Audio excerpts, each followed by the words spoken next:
आपने तोड़ने की बात कही, यहाँ पर चर्चाएं उत्तर प्रदेश में शुरू हो गई हैं कि जिस तरह से अखिलेश यादव ने इतनी बम्पर जीत दर्ज की है, उनकी पार्टी में अब धीरे धीरे बीजेपी की नज़र है कुछ सांसदों पर।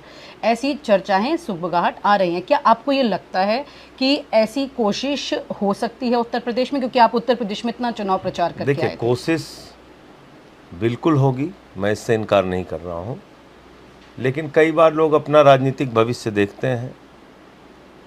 अब उत्तर प्रदेश में जो लोग अपना राजनीतिक भविष्य देख रहे होंगे वो अखिलेश यादव के साथ देख रहे होंगे, इसलिए उनसे टूट कर जाना वो मेरे ख्याल से राजनीतिक रूप से गलत फैसला होगा।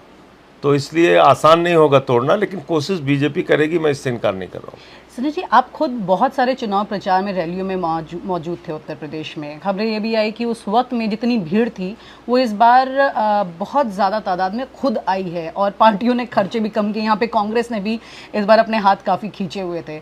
तो इसको क्या माना जाए? इसको बीजेपी की हार ज़्यादा है या फिर ये जनता का चुनाव है? अच्छा, ये चुनाव 2024 का जनता ने लड़ा है। बहुत जगहों पे बूथ के बस्ते नहीं पहुंचे, फिर भी लोगों ने वोट डलवाए हैं। तो ये जनता ने लड़ा है चुनाव, पैसे भी नहीं लगाए प्रत्याशियों ने, अपने तरफ से लोगों ने खर्च भी किया है, वोट भी दिया है। देखिए, 4 बड़े मुद्दे थे इस चुनाव में, और अगर आप जमीन पे गई होंगी तो आपने अंदाजा लिया।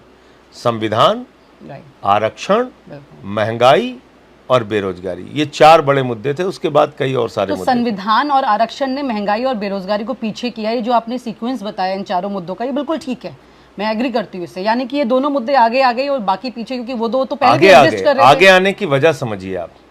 आपने विश्वविद्यालयों में आरक्षण को खाया बहुत योजनाबद्ध तरीके से। इस बात को देख लीजिए आप, पूरे 10 साल में विश्वविद्यालयों की जो भर्ती हुई, 10% आरक्षण आपने सवर्णों के नाम पे पिछड़ों और दलितों का छीना, आदिवासियों का, वो भी वो समझ गए। संविधान आप खत्म करेंगे, इसका ऐलान आपके सांसद करने लगे। ये लल्लू सिंह जी ही तो थे अयोध्या वाले, जिन्होंने कहा था 400 चाहिए, संविधान खत्म करना है।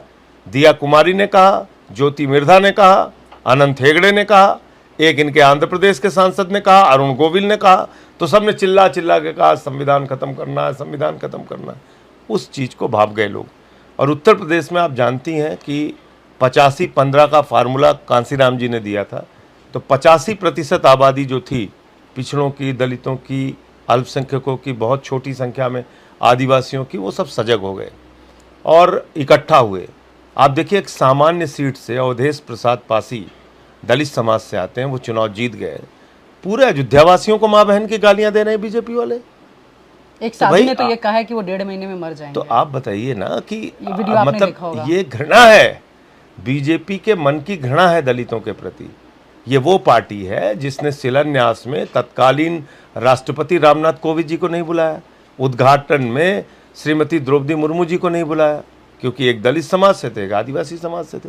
ये वो पार्टी है कि अखिलेश यादव जी 5 साल मुख्यमंत्री रहे, अपना मुख्यमंत्री आवास खाली किया तो गंगा जल से धुला, पत्नी के साथ मंदिर में दर्शन करने चले गए कन्नौज में, तो मंदिर को गंगा जल से धुला। तो क्या इस बात को देखते नहीं उत्तर प्रदेश